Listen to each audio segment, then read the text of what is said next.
उठी उठी कमरिया में पीर की हाय दैया अब ना जी अब।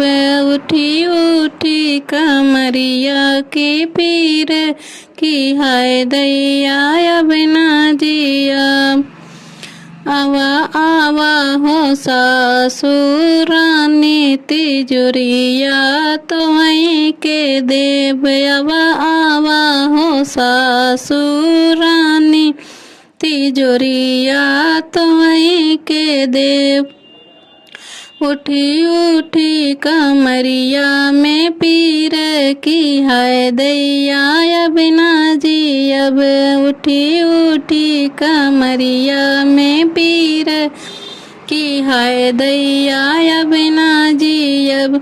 आवा आवा हो जेठनी रानी लड़कवा तोहई के देव। आवा आवा हो जेठनी रानी लड़कवा तोहई के देव।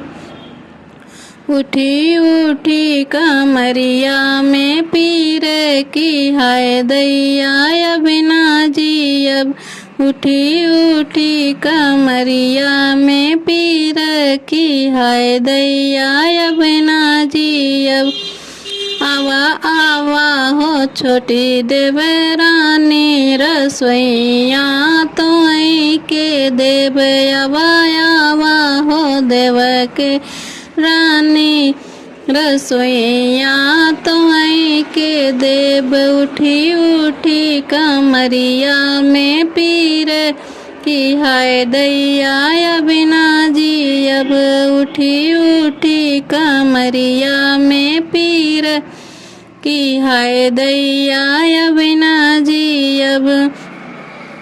आवा आवा हो ननदी रानी पातर पियवा तोहई के देव। आवा आवा हो ननदी रानी पातर पियवा तोहई के देव। गई गई कमरिया के पीर की हाय दैया अब ना मरब।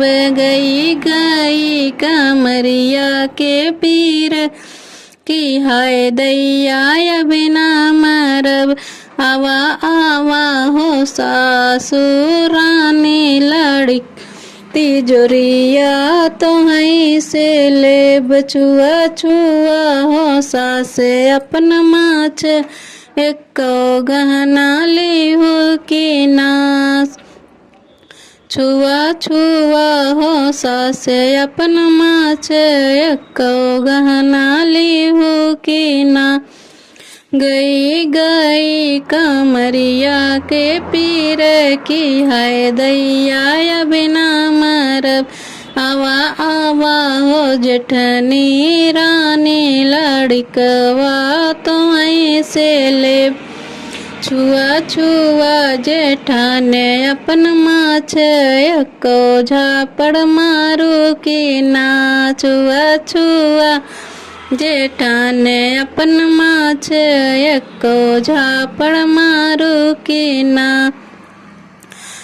गई गई कमरिया के पीर की हाय दैया अब ना मरब।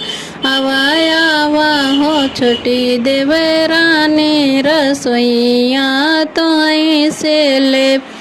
छुआ छुआ देवराने अपन माछ एको चाउर चीकू कि ना। छुआ छुआ देवराने अपन माछ एको चाउर छू कि ना। गई गई कमरिया के पीर की हाय दैया अब ना मरब। आवा आवा नदिया रानी पातर पियवा तोहई से लेब। छुआ छुआ ननदे अपन माछ एको रात सोऊ कि